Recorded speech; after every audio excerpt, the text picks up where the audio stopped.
So Tim, yet again we've been very critical of traditional models, but they do exist. So could you give us your take on the traditional models and how they fit?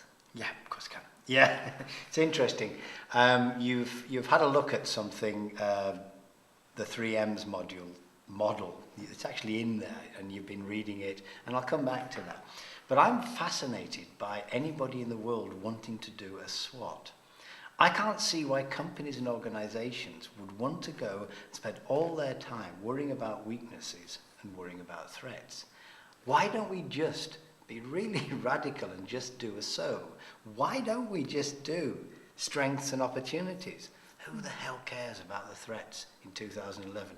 You know that any product that you develop, any product will be copied within 2 or 3 months. It will be out there and probably at a cheaper price. So why worry about it? You know it's going to happen. What is that threat? Every weakness is an opportunity. And I love these boxes that people give you with an SWOT, and they're all the same size. Actually, don't you have a huge box, a big box for strengths? Yeah, a big box for opportunities and a tiny little box for weakness and a little box for threats.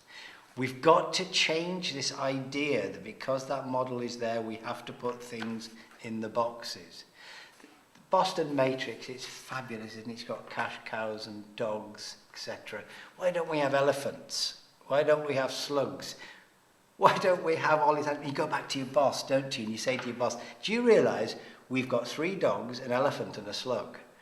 And the boss is looking at you, yeah, that's great, isn't it? So please, please, please be that silly in your critique of these models, because just because somebody's written them doesn't mean it's so.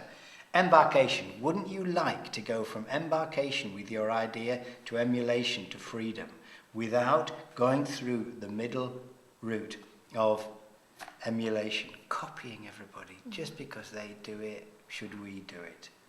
And I want you to think again. I know you're doing it because the way we're talking at the moment means I know you're doing it.